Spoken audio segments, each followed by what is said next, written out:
بسم اللہ الرحمن الرحیم۔ رب اشرح لی صدری ویسر لی امری۔ السلام علیکم بچوں، امید ہے آپ سب خیریت سے اور صحت مند ہوں گے۔ آج غزوہ بدر کے حوالے سے ہمارا دوسرا لیکچر ہے، جس میں ہم تھوڑا واقعات کا جائزہ لیں گے اور ساتھ ہی اس کی کامیابی کے اسباب اور اثرات۔ پچھلے لیکچر میں جیسے میں نے آپ کو بتایا تھا کہ حضور صلی اللہ علیہ وسلم نے اسلامی لشکر کی صف بندی کی۔ ایک عجیب سی صورتحال تھی مسلمانوں کے لیے، یہ بڑی آزمائش کا وقت تھا۔ قریبی رشتہ دار ایک دوسرے کے آمنے سامنے تھے، بھائی بھائی کے مقابل تھا، باپ بیٹے کے مقابل میں تھا، چچا بھتیجا آپس میں ایک دوسرے کے مقابل تھے۔ لیکن یہاں پر ایک بات ذہن میں رکھو، اکثر میں اپنے لیکچر میں جب ٹو نیشن تھیوری پڑھاتی ہوں تو یہ بتاتی بھی ہوں کہ یہاں سے آپ کو صحیح فرق پتہ چلتا ہے کہ اسلامی نظریہ قومیت کے حوالے سے، کہ جو اسلامک کانسیپٹ ہے قوم کا، اس میں جغرافیائی مطابقت ہونا، نسلی ریزمبلنس ہونا اور ایک ہی رنگ یا نسل سے اس حوالے سے، یا خون کے رشتے، یہ بنیاد نہیں ہے کسی قومیت کے حوالے سے، بلکہ ہمارے ہاں جو بنیادی بیسک چیز جو کردار ادا کرتی ہے وہ کلمہ طیبہ، یعنی دنیا میں جہاں کہیں بھی کسی بھی جغرافی خطے میں ہوں یا کسی نسل سے تعلق رکھتے ہوں یا کسی علاقے کے رہنے والے ہوں، اگر وہ کلمہ طیبہ پڑھنے والے لوگ ہیں تو وہ ایک ملت کے، یعنی امت مسلمہ کے ممبر ہیں۔ اب یہاں پر تھوڑی تفصیل اگر ہم دیکھیں تو حضرت ابو بکر صدیق کو اپنے بیٹے عبد الرحمن سے، حضرت حذیفہ رضی اللہ عنہ کو اپنے باپ عتبہ سے مقابلہ کرنا تھا۔ اس جنگ میں شروع میں انفرادی مقابلے ہوئے، جیسے پہلے عرب میں دستور تھا۔ سب سے پہلے عمرو بن الحضرمی، اس کا بھائی عامر نکلا، مد مقابل طلب کیا۔ حضرت عمر رضی اللہ تعالیٰ عنہ کا ایک غلام نکلا اور اس نے اس کا خاتمہ کر دیا۔ اس کے بعد عتبہ بن ربیعہ، اس کا بھائی شیبہ، اور ولید بن عتبہ جو تھا اس کا بیٹا، وہ میدان میں نکلے اور مبارز طلب کیے۔ 3 انصاری صحابہ میدان میں آئے، لیکن ان تینوں نے یہ کہہ کر ان سے مقابلہ کرنے سے انکار کر دیا کہ یہ ہمارے ہم پلہ نہیں، اور پکار کر کہا، اے محمد صلی اللہ علیہ وآلہ وسلم، ہمارے مقابلے پر قریشی بھیجو، ہم عرب کے چرواہوں سے مقابلہ کرنے کے لیے تیار نہیں۔ چنانچہ حضور صلی اللہ علیہ وسلم کے ارشاد پر حضرت حمزہ رضی اللہ تعالیٰ عنہ، حضرت علی رضی اللہ تعالیٰ عنہ اور حضرت عبیدہ رضی اللہ تعالیٰ عنہ مقابلے کے لیے نکلے۔ ان مغرور سرداروں نے پھر نام پوچھے، اور جب انہوں نے جواب میں اپنے نام بتائے تو انہوں نے کہا کہ ہاں تم ہمارے ہم پلہ ہو۔ مقابلہ شروع ہوا۔ چند ہی لمحوں میں حضرت حمزہ نے شیبہ کو، حضرت علی رضی اللہ تعالیٰ عنہ نے ولید کو جہنم واصل کیا۔ اسلامی لشکر سے تکبیر کی آواز بلند ہوئی۔ اس دوران عتبہ اور حضرت عبیدہ رضی اللہ تعالیٰ عنہ نے ایک دوسرے پر بھرپور وار کی، دونوں زخمی ہو کر گر پڑے۔ حضرت علی رضی اللہ تعالیٰ عنہ نے اپنے مد مقابل سے فارغ ہو کر عتبہ کا کام تمام کیا۔ اس غزوہ میں مسلمان انتہائی جوش اور جذبے سے شریک ہوئے۔ جہاد کے حوالے سے مسلمانوں میں جوش کا یہ علم تھا کہ ایک صحابی عمیر بن الحمام رضی اللہ تعالیٰ عنہ کھجوریں کھا رہے تھے۔ انہوں نے حضور صلی اللہ علیہ وآلہ وسلم کا اعلان کہ آج کے دن جو شخص صبر اور استقامت سے لڑے گا اور پیٹھ پھیر کر نہ بھاگے گا، وہ یقیناً جنت میں جائے گا۔ یہ سن کر انہوں نے کھجوریں پھینکی اور کہا، واہ واہ، میرے اور جنت کے درمیان بس اتنا وقفہ کہ یہ لوگ مجھ کو قتل کر دیں، اور اتنی بہادری سے لڑے کہ لڑتے ہوئے شہید ہو گئے اور چند لمحوں میں جنت کا فاصلہ طے کر لیا۔ اسی ہنگامے میں انصار کے 2 کم عمر بچوں نے ابو جہل کو جہنم واصل کیا۔ اس جنگ میں قریش کے بڑے بڑے سردار جہنم واصل ہوئے۔ ابو جہل کے علاوہ امیہ بن خلف، جس نے حضرت بلال رضی اللہ تعالیٰ عنہ پر بے پناہ مظالم ڈھائے تھے، ابو الجنتری، یہ تمام سردار جہنم واصل ہوئے اور یہ سارا قریش کا لشکر میدان چھوڑ کر فرار ہو گیا۔ اس جنگ میں اللہ تعالیٰ نے اسلام کو فتح دی اور دنیا نے دیکھا کہ فتح اور شکست میں مادی قوت سے زیادہ روحانی قوت کا دخل ہوتا ہے۔ مسلمانوں کے کل 14 آدمی شہید ہوئے، جبکہ کفار کے 70 افراد جہنم واصل ہوئے، اتنے ہی گرفتار ہوئے، اور یہ جتنے بھی لوگ گرفتار ہوئے یہ سب معززین مکہ تھے، مثلا حضرت عباس رضی اللہ تعالیٰ عنہ جو حضور کے چچا تھے، عقیل بن ابی طالب، اسود بن عامر، سہیل بن عمرو اور عبداللہ بن زمعہ۔ حضور صلی اللہ علیہ وسلم نے جتنے بھی قیدی تھے جنگ کے ان کو تقسیم کر کے آرام سے رکھنے کا حکم دیا، اور صحابہ کرام رضوان اللہ علیہم اجمعین نے ان کے اس ہدایت پر اس طرح اور اتنا زیادہ عمل کیا کہ خود صرف کھجوریں کھائیں اور قیدیوں کو مکمل کھانا کھلایا۔ صحابہ سے جب حضور نے مشورہ طلب کیا تو حضرت عمر نے کہا کہ ان سب کو قتل کر کے دشمن کی قوت کو توڑ دیا جائے، لیکن حضرت ابو بکر نے فدیہ دے کر چھوڑنے کا مشورہ دیا۔ حضور صلی اللہ علیہ وسلم نے حضرت ابو بکر کے مشورے کو قبول کیا اور ان کو فدیہ لے کر چھوڑ دیا، اور جو قیدی غربت کی وجہ سے فدیہ ادا نہیں کر سکتے تھے ان سے یہ کہا گیا کہ وہ مسلمانوں کی 10 تعداد کو، یعنی یہ 10 مسلمانوں کو پڑھنا یا لکھنا سکھا دیں، اس کے عوض انہیں رہائی دے دی جائے گی۔ تو یہ بہترین سلوک تھا جو کہ اسیران جنگ کے ساتھ کیا گیا۔ دنیا کی تاریخ میں اس سے بہتر سلوک کی مثال کہیں نہیں ملتی۔ اب آپ اس بات کا جائزہ لیتے ہیں بچوں کہ مسلمانوں کو کیوں کامیابی حاصل ہوئی۔ اس میں سب سے پہلا سبب تو خود اللہ تعالیٰ کی مدد اور نصرت تھی۔ اللہ تعالیٰ سے اللہ کے نبی حضور صلی اللہ علیہ وسلم نے دعا فرمائی تھی کہ اے خدا، یہ قریش ہیں، اپنے سامان غرور کے ساتھ آئے ہیں تاکہ تیرے رسول کو جھوٹا ثابت کریں۔ اے اللہ، بس اب تیری وہ مدد آ جائے جس کا تو نے مجھ سے وعدہ فرمایا۔ اے اللہ، اگر آج یہ مٹھی بھر جماعت ہلاک ہو گئی تو پھر روئے زمین پر تیری عبادت کہیں نہیں ہوگی۔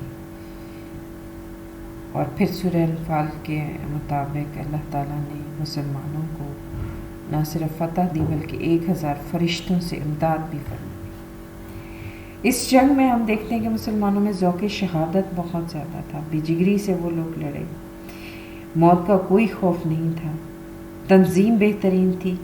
وہ اپنے سالار نبی آخر الزماں کے ایک اشارہ ابرو پر اپنی جان نچھاور کرنے کو تیار تھے، اتحاد عمل تھا ان میں۔ مشہور قریشی سردار، لڑائی کے آغاز سے پہلے ہی 3 نامور قریشی سردار عتبہ، ولید اور شیبہ یہ مارے گئے۔ ان کے قتل سے قریشیوں کے حوصلے پست ہو گئے، قریش کی صفوں میں انتشار بھی پیدا ہو گیا۔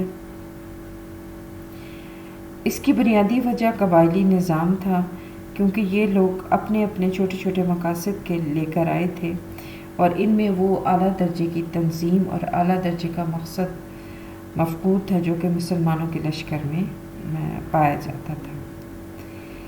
ان لوگوں میں بددلی اور اختلاف رائے بھی ہوا۔ قریش خاندانی شرافت کو برقرار رکھنے کے لیے میدان جنگ میں آئے، لیکن اس مسئلے پر ان کے درمیان اختلاف ہوا۔ ابو سفیان جب اپنے قافلے کو بچا کر واپس آ گیا تو اس نے پیغام بھیجا کہ جنگ کیے بغیر واپس آ جاؤ، لیکن ابو جہل نہیں مانا، اور اس پر ان لوگوں میں اختلاف بھی ہو گیا۔ حکیم بن حزام اور عتبہ نے بھی جنگ نہ کرنے کا جنگ کے دوران بعض قریشی پکار پکار کر کہہ رہے تھے کہ ہمیں محسوس ہوتا ہے کہ آسمان سے ہم پر بلائیں نازل ہو رہی ہیں۔ ان میں سے بعض افراد نے ایسے خواب دیکھے تھے جس میں ان کو ان کی تباہی کے بارے میں دکھایا گیا تھا۔ ان تمام چیزوں کی حقیقت یہ تھی کہ جو لوگ اسلام کی حقانیت کو سمجھتے تھے انہیں معلوم تھا کہ ہم اللہ کا مقابلہ کرنے جا رہے ہیں، اس لیے وہ ایسے خواب دیکھتے تھے کہ ان خوابوں کی عام چرچوں سے جو قریشی لشکر تھا اس کے اندر بد دلی پھیل گئی۔ پھر کچھ متفرق وجوہات بھی تھے، جیسے کہ مسلمانوں کا پڑاؤ بلندی پر اور قریش کو ان کی صحیح تعداد کا اندازہ نہ ہو سکا۔ پھر قریش کو لڑائی کے وقت سورج سامنے پڑتا تھا جس سے ان کی آنکھیں چندھیا رہی تھیں۔ جنگ سے جو چند گھنٹے پہلے بارش ہوئی اس سے ان کا جو قریش کے پڑاؤ کی جگہ تھی وہ کیچڑ زدہ ہو گئی، جبکہ مسلمانوں کا جہاں پر پڑاؤ تھا وہ ریتیلی زمین تھی، وہ ریت جم گئی۔ یہ تمام باتیں ایسی تھی جو مسلمانوں کے لیے اللہ کی طرف سے غیبی امداد تھی۔ قریش لیتے تو تھے اچھے اور برے شگون، جیسا کہ ہم نے اسلام سے پہلے کے عرب کے حالات میں پڑھا ہے، تو انہوں نے ان تمام باتوں سے برے شگون لیے اور اس طرح سے ان کے حوصلے جو ہے وہ پست ہو گئے۔ یہ غزوہ تعداد کے اعتبار سے دیکھا جائے تو کوئی اتنی بڑے لشکروں کا آپس میں ٹکراؤ نہیں تھا، لیکن اپنی اہمیت اور اثرات کے بنا پر یہ تاریخ اسلام کا مشہور ترین اور اہم ترین غزوہ ہے۔ اللہ تعالیٰ نے اس جنگ میں جو مسلمانوں کے ساتھ وعدہ فرمایا تھا کہ تجارتی قافلہ اور قریشی لشکر میں سے ایک ضرور مفتوح ہوگا، ابو جہل اور دیگر قریشی سرداروں نے مکہ سے روانہ ہونے سے پہلے بیت اللہ کا پردہ پکڑ کر دعا کی تھی کہ خدایا دونوں گروہوں میں سے جو بہتر ہے، یہ جو حق پر ہے اس کو فتح عطا کر، اور جو برسر ظلم ہو اس کو تباہ کر۔ اللہ نے اس کا فیصلہ بدر کے مقام میں فرما دیا۔ سورہ الانفال میں ہے کہ اگر تم فیصلہ چاہتے تھے تو فیصلہ تمہارے سامنے آ گیا۔ قریش کو جو اپنی طاقت، قوت اور نسب پر غرور تھا، اللہ نے اس غرور کا خاتمہ کر دیا۔ ان لوگوں کا ارادہ یہ تھا کہ بدر میں لگنے والے میلے میں لوگ ہماری قوت دیکھیں گے تو پورے عرب پر ہمارا رعب طاری ہو جائے گا، لیکن جنگ نے، اس کے نتیجے نے ان کے غرور کو خاک میں ملا دیا۔ اسلام ایک عظیم قوت اور طاقت بن کر ابھرا۔ مغربی مورخ نے کہا ہے کہ بدر سے پہلے اسلام محض ایک مذہب تھا، مگر بدر کے بعد وہ مذہب ریاست بلکہ خود ریاست بن گیا، مذہب ریاست بلکہ خود ریاست بن گیا۔ اسلام کی اشاعت میں اضافہ ہوا۔ مدینہ میں اوس اور خزرج قبائل کے بہت سارے لوگوں نے ابھی تک اسلام قبول نہیں کیا تھا۔ وہ دیکھ رہے تھے کہ محمد صلی اللہ علیہ وآلہ وسلم اپنے قبیلے کے لوگوں سے کیسے نپٹتے ہیں۔ جب انہوں نے دیکھا کہ 313 کے ہاتھوں 1000 کا لشکر شکست کھا گیا، ان پر لات، منات اور عزا اور حبل کی قوت کا کھوکھلا پن واضح ہو گیا اور ان کی رغبت اسلام کی طرف بڑھ گئی۔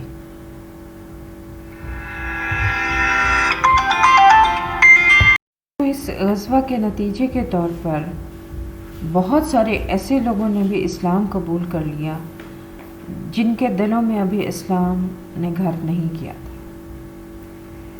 اس طرح سے ایک گروہ پیدا ہوا جو منافقین کا گروہ کہلایا، جس نے بعد میں مسلمانوں کے اندر گھس کر اسلام کے خلاف سرگرمیاں جاری رکھی۔ اس حوالے سے جو سب سے نمایاں نام ہے وہ رئیس المنافقین عبداللہ بن ابی کا ہے۔ اس نے جنگ بدر کے بعد مسلمان ہونے کا اعلان کیا تھا۔ پھر اس جنگ کے بعد مسلمانوں اور یہودیوں کا آپس میں تصادم ہوا۔ یہودی جو اس سے پہلے مسلمانوں سے میثاق مدینہ کر چکے تھے، اب تک یہ امید لگا کر بیٹھے تھے کہ مسلمان قریش مکہ کے ہاتھوں ختم ہو جائیں گے اور بالآخر مدینہ پر ان کا قبضہ اور سیادت ہو جائے گی۔ لیکن جب انہوں نے اس جنگ کا نتیجہ دیکھا کہ 313 اور مقابلے میں 1000، تو یہودی سردار مکہ گئے اور عرب کے اشراف کے مرنے پر روئے، افسوس کیا، ماتم کیا اور قریش مکہ کو دوبارہ سے مدینہ پر حملہ کرنے کی ترغیب دلائی اور اپنی مدد کا وعدہ بھی کیا۔ اس طرح یہودیوں کے ساتھ بھی مسلمانوں کے تصادم کا آغاز ہو گیا۔ حالانکہ ان لوگوں نے مسلمانوں کے ساتھ معاہدہ کیا تھا جس کی روح سے اگر کوئی بھی قوت کسی فریق پر حملہ کرتی ہے تو ایک فریق دوسرے کی مدد کا پابند تھا۔ ادھر جیسے ہم نے واقعات میں پڑھا کہ تمام اہم جو سردار تھے قریش کے وہ جہنم واصل ہو گئے۔ اب قریش مکہ کا سردار ابو سفیان بنا، کیونکہ یہ جنگ میں شریک نہیں ہوا تھا۔ بنو امیہ اقتدار کی جدوجہد کے پس منظر میں ابو سفیان کی اس قیادت کو بڑا دخل حاصل ہے۔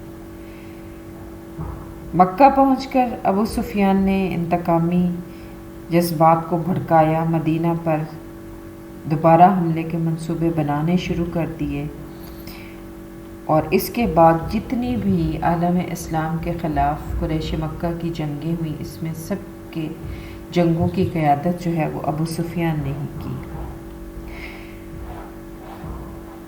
پھر غزوہ بدر کے بعد سویق اور احد کے غزوات اسی غزوہ کا نتیجہ تھے، جس میں قریش نے اپنے مقتولین کا بدلہ لینے کے لیے مدینہ پر حملے کیے۔ یہ غزوہ بچوں اس اعتبار سے بڑا اہم ہے کہ یہ اسلام اور کفر کا پہلا اور اہم ترین تصادم تھا۔ دنیا پر اس غزوے نے واضح کر دیا کہ نصرت الہی کی بدولت مومنین اپنے سے کئی گنا بڑی فوج کو شکست دے سکتے ہیں۔ اللہ سبحانہ وتعالیٰ نے قرآن پاک میں 100 مومنوں کو 1000 کافروں پر فتح کی بشارت دی۔ بدر کے میدان میں مسلمانوں نے جس قوت ایمانی کا مظاہرہ کیا، اس کا اندازہ اس بات سے ہو سکتا ہے کہ باپ بیٹے کے خلاف، بیٹا باپ کے خلاف، بھانجا ماموں کے خلاف، چچا بھتیجے کے خلاف میدان میں آیا۔ حضرت عمر رضی اللہ تعالیٰ عنہ نے اپنے ماموں کو اپنے ہاتھ سے قتل کیا۔ حضرت ابو بکر صدیق رضی اللہ تعالیٰ عنہ کے صاحبزادے عبد الرحمن نے، جو قریش کی طرف سے جنگ میں شریک تھے، اسلام لانے کے بعد ایک دفعہ اپنے والد کو بتایا کہ جنگ میں یعنی دوران جنگ آپ ایک مرتبہ میری زد میں آئے، لیکن میں نے آپ پر وار کرنا پسند نہیں کیا۔ حضرت ابو بکر صدیق نے فرمایا کہ خدا کی قسم اگر تم میری زد میں آ جاتے تو کبھی میں لحاظ نہ کرتا۔ حضرت حذیفہ رضی اللہ تعالیٰ عنہ کا باپ عتبہ بن ربیعہ لشکر قریش کا سالار تھا اور سب سے پہلے قتل ہونے والوں میں بھی شامل تھا۔ اس جنگ کو یوم الفرقان اس دن کو کہا گیا، فرق کرنے والا، یعنی اس جنگ نے حق اور باطل میں فرق واضح کر دیا۔ اس جنگ کا ایک اور پہلو یہ بھی ہے کہ مسلمانوں نے بہت نظم و ضبط سے دشمن کا مقابلہ کیا، اپنی صفوں کو ٹوٹنے نہیں دیا اور حضور صلی اللہ علیہ وسلم کے حکم کی تعمیل کی، اور بعد میں مال غنیمت کی تقسیم بھی انہی کے حکم پر ہوئی۔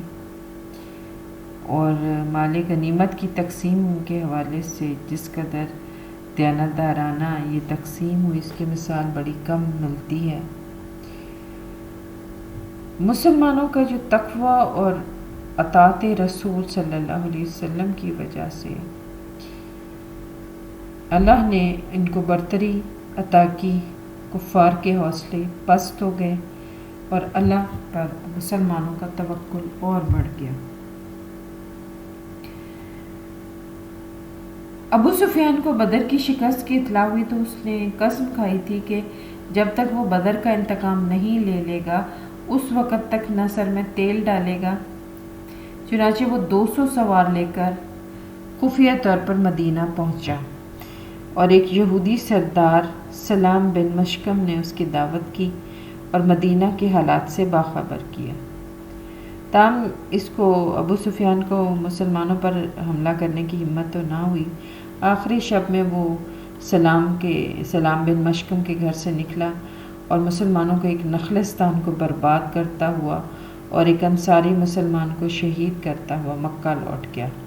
جب حضور صلی اللہ علیہ وسلم کو اس کی خبر ہوئی تو آپ نے اس کا تعاقب کیا۔ ابو سفیان خوراک کے طور پر ستو ساتھ لایا تھا۔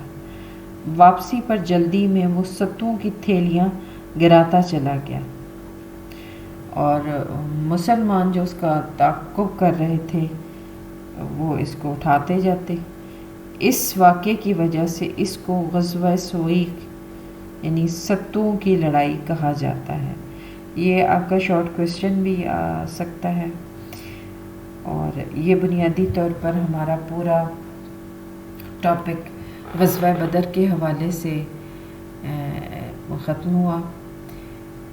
اس میں جو واقعات جنگ ہے اس میں بہت سارے شارٹ کویسچنز ہیں، اس کو بھی آپ انڈر لائن اور ہائی لائٹ کرنا اور ذہن نشین کر لینا۔